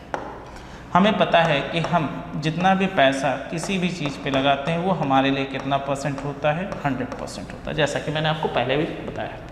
आप जितने भी राशि किसी भी चीज़ पर क्या करते हैं? निवेश करते हैं, चाहे वो बैंक हो या फिर स्कीम हो, वो आपके लिए कितना परसेंट होता है? 100% होता है। अब मैं आपसे पूछूं कि ब्याज आपको कितना मिल रहा है, तो आप कहेंगे सर 1 साल में 20%, तो हमें सर 2 साल में कुल मिलाकर 40% मिलेगी। ठीक, और इस 40% की वैल्यू हमारे सवाल में बता दी गई है कितने के बराबर है बच्चों? तो इस 40% की वैल्यू हमारे सवाल में बता दी गई है 1600 के बराबर। अगर 40% की वैल्यू अगर 1600 होगी तो आप खुद बताएं 1% की वैल्यू कितनी होगी? यानी 1600 डिवाइडेड बाई 40, 0 कट गया ये, यानी 40। यानी 1% की वैल्यू अगर 40 रुपये होगी तो 100% की वैल्यू कितनी होगी? तो इंटू अगर हम 40 कर दें, हम कहेंगे कि हमने जो कुल राशि लगाई थी वो हमारे सवाल में कितने के बराबर है? तो कहेंगे 4000 रुपये के बराबर है। एकदम सिंपल। मैं फिर से रिपीट कर रहा हूँ कि 1 साल में अगर आपको 20% मिलता है तो आप कहेंगे 2 साल में जो टोटल इंटरेस्ट मिलेगा वो कितना परसेंट होगा? तो आप कहेंगे 40%। इस 40% की वैल्यू कितनी है? 1600। यानी 40% की वैल्यू अगर 1600 है तो 1% की वैल्यू कितनी होगी? 40। और अगर 1% की वैल्यू 40 होगी तो बच्चे 100% की वैल्यू कितनी? इंटू 40 करेंगे तो हमारा आंसर कितना आएगा? 4000 रुपये। क्लियर है? तो चलिए इसी तरीके से हम अब अपने अगले सवाल की ओर बढ़ते हैं, और सवालों पर जहां हमें कॉन्सेप्ट यूज़ करना होगा हम उस सवालों को 2 तरीके 3 तरीके से देखेंगे कि किस तरीके से कॉन्सेप्ट को यूज़ करके हम सवालों को बना सकते हैं। तो आइए अब हम अपने अगले क्वेश्चन की ओर बढ़ें। चलिए सवाल पढ़ते हैं। A man get ₹26,000 as an amount when he deposited some certain money at the rate 6% per annum for 5 years। Find the principal. कहा गया है एक आदमी 6% वार्षिक ब्याज के दर से 5 वर्षों तक कुछ निश्चित राशि जमा करता है तो 26,000 रुपये मिश्रधन के रूप में मिलते हैं। तो ज्ञात कीजिए मूलधन की राशि क्या होगी। चलिए सवाल बनाया जाए। यानी एक व्यक्ति ने 6% वार्षिक ब्याज के दर से 5 सालों के लिए कुछ पैसा जमा किया तो उसे 26,000 रुपये एज एन अमाउंट या फिर मिश्रधन के रूप में मिले। तो पूछा गया है कि बताइए कि टोटल उसने कितने रुपए निवेश किए होंगे, यानी इसका प्रिंसिपल क्या रहा होगा। सबसे पहले इस सवाल को हम लोग एकदम बेसिक से करते हैं, यानी सवाल को समझते हैं। नंबर 1 मान लेता हूँ let the principal be X. मान लिया कि हमने जो मूलधन की राशि निवेश की थी वो रुपए x था। तो अब सबसे पहले काम करते हैं, सिंपल इंटरेस्ट निकालते हैं। तो x रुपए की राशि को निवेश किया है 5 सालों के लिए 6% पे बटा 100। यानी हम यहाँ से अगर सॉल्व करें तो हमें क्या मिलेगा? 30x बटा 100। यानी हमें जो कुल ब्याज के रूप में राशि मिल रही है वो कितने के बराबर है? 30x/100 के बराबर है। अब हमारे सवाल में क्या दिया गया है, मिश्र धन यानी अमाउंट दिया गया है। तो जैसा कि हम जानते हैं दिए गए सवाल के अनुसार according to the sum principal plus interest क्या होता है, अमाउंट होता है। हमारा प्रिंसिपल x था और हमें 30x/100 हमें क्या मिल रहा था, इंटरेस्ट, और जो कि हमारे सवाल में कितने के बराबर था, 26,000 रुपये के बराबर था। तो यहाँ से हमने अगर सॉल्व किया तो हमें यहाँ से क्या मिलेगा, 100x + 30 यानी क्या मिलेगा 130x इज इक्वल टू कितने रुपए के बराबर है, तो हम कहेंगे सर 26,000 रुपये के बराबर, यानी 26,000 रुपये के बराबर है। तो यहाँ से ये कट गए, यहाँ से आप इसे काटे तो कितने बार में जाएगा, 2,000 के बार, यानी x की वैल्यू हमारे सवाल में कितने के बराबर आएगी, तो हम कहेंगे सर हमारा जो मूलधन है यानी हमारा जो प्रिंसिपल है वो हमारे सवाल में कितने के बराबर है, दैट इज़ इक्वल टू 20,000, यानी 20,000 रुपये की राशि हमने लगाई थी, जो कि 5 वर्षों में 6% वार्षिक ब्याज के दर से हमें कितना रुपए दे रहा था, 26,000 रुपये एज एन अमाउंट यानी मिश्रधन के रूप में दे रहा था।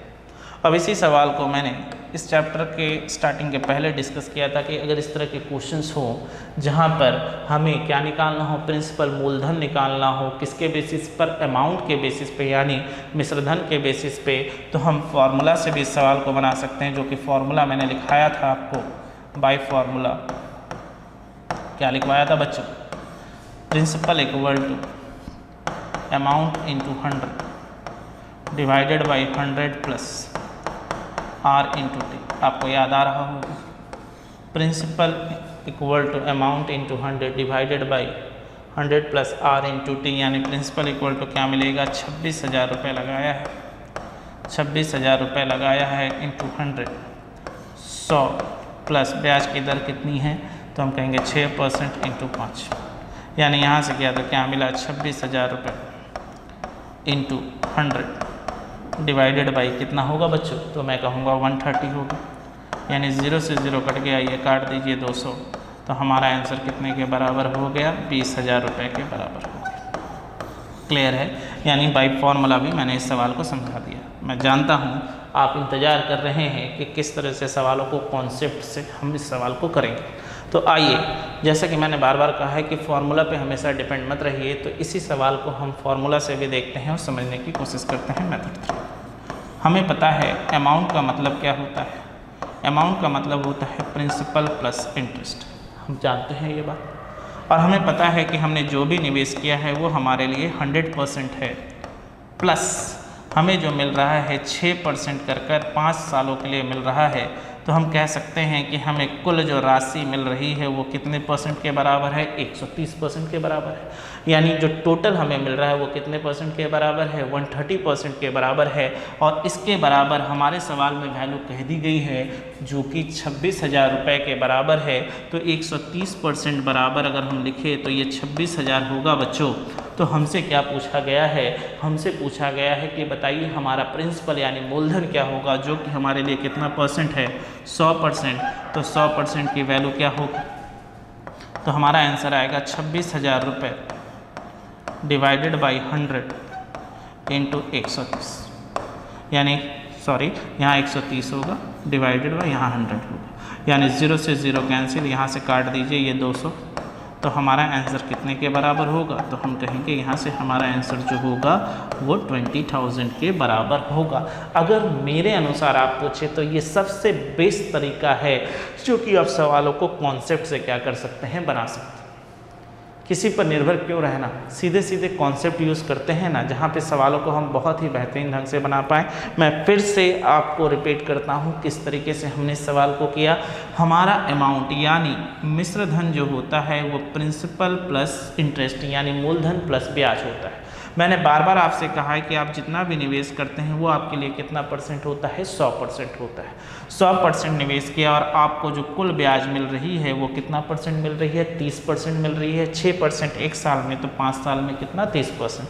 तो टोटल मिलाकर कितना हुआ, 130%। और इस 130% की वैल्यू सवाल में कह दी गई है 26,000 रुपये के बराबर है। तो 130% की वैल्यू अगर 26,000 के बराबर होगी तो आप बताएं जितना आपने निवेश किया था यानी प्रिंसिपल यानी मूलधन यानी 100% हो कितने के बराबर होगी, तो हमारा आंसर होगा 20,000।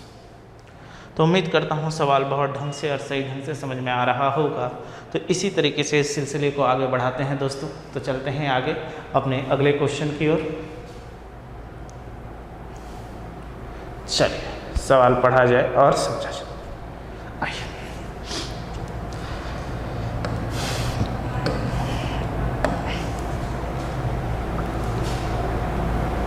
the rate of interest on a certain sum of money is 4% per annum for first 2 years, 6% per annum for the next 4 years and 8% per annum for the period beyond 6 years. If the interest on a sum is 1120 in 9 years, then find the principal. कहा क्या गया है बच्चों, एक निश्चित राशि को पहले 2 वर्षों के लिए 4% ब्याज की दर से, अगले 4 वर्ष के लिए 6% ब्याज की दर से और 6 वर्ष से अधिक की अवधि के लिए 8% ब्याज की दर से निवेश की जाती है। यदि 9 वर्षों में 1120 रुपये ब्याज के रूप में अर्जित होते हैं तो बताइए मूलधन की राशि क्या होगी। तो चलिए इस सवाल को हम लोग सीधे सीधे जिस चीज़ों को हमने बार बार पढ़ा है, बेसिक से पढ़ते हुए आए हैं, उस सवाल को हम कॉन्सेप्ट से सीधे सीधे सवालों को बनाते हैं। हमारे सवाल में कुल जो समय कहा गया है वो कितने वर्ष कहे गए हैं, 9 वर्ष। इस 9 वर्ष को किस तरीके से बांटा गया है, सबसे पहले बात की गई है 2 वर्ष की, फिर बात की गई है कितने वर्ष की यानी कितने ईयर्स की, तो हम कहेंगे 4 ईयर्स की, और फिर बात की गई है बियॉन्ड 6 ईयर्स यानी 2 + 6 यानी 6 साल होने के उपरांत, यानी और कितने साल, कितने अधिक यानी 3 साल। चलिए हमें यह भी बता दिया गया है कि इस 2 साल में जो ब्याज की दर थी वो कितना परसेंट थी, 4% थी। तो अगर ब्याज की दर 4% थी तो आप मुझे ये बताएं कि हमें यहाँ से जो इंटरेस्ट मिलेगा वो कितना परसेंट मिलेगा। तो मैं कहूँगा पहले 2 साल में जो टोटल इंटरेस्ट मिलेगा सर वो 8% मिलेगा, प्लस अगले 4 साल के लिए जो ब्याज की दर थी वो कितना परसेंट थी, 6%। तो इस 4 साल के लिए मुझे जो कुल ब्याज मिलेगा वो कितना परसेंट मिलेगा, तो मैं कहूँगा सर 24% मिलेगा। एक चीज़ मैं फिर से रिपीट कर रहा हूँ, मैं बार बार आपके दिमाग में ये डालना चाह रहा हूँ कि ये हम तब और तभी कर सकते हैं जब मूलधन यानी प्रिंसिपल की राशि एक रहे, कांस्टेंट रहे, उसमें कोई चेंजेस ना आए। ठीक, अब आगे बढ़ें। और फिर कहा गया है कि 6 वर्ष की अवधि से अगर अधिक हो जाती है तो अंतिम 3 वर्षों के लिए यानी नेक्स्ट 3 ईयर्स के लिए मुझे जो रेट ऑफ इंटरेस्ट मिलेगा वो 8% करके मिलेगा यानी 24%। तो अब मैं अगर आपसे पूछूं कि मुझे टोटल इंटरेस्ट कितना मिला है तो आप कहेंगे 24 + 24 48 + 8 यानी सर मुझे टोटल प्रिंसिपल का 56% इंटरेस्ट मिल रहा है, या मैं सीधे सीधे बात कहूँ तो मुझे 56% एज एन इंटरेस्ट ब्याज के रूप में मिल रहा है। तो क्या मैं कह सकता हूँ 56% की जो वैल्यू है हमारे सवाल में 1120 के बराबर है। तो हमारे सवाल में मुझे पता है कि अगर मुझे मूलधन निकालना यानी प्रिंसिपल निकालना है जो कि 100% होता है तो 100% की वैल्यू कितनी होगी, तो 1120 डिवाइडेड बाई 56 × 100 यानी यहाँ से काट दीजिए 20 बार में, यानी तो इक्वल टू आपका होगा कितना 20 × 100 यानी कितना 2000 यानी 2000 यानी ऑप्शन नंबर सी। तो चलिए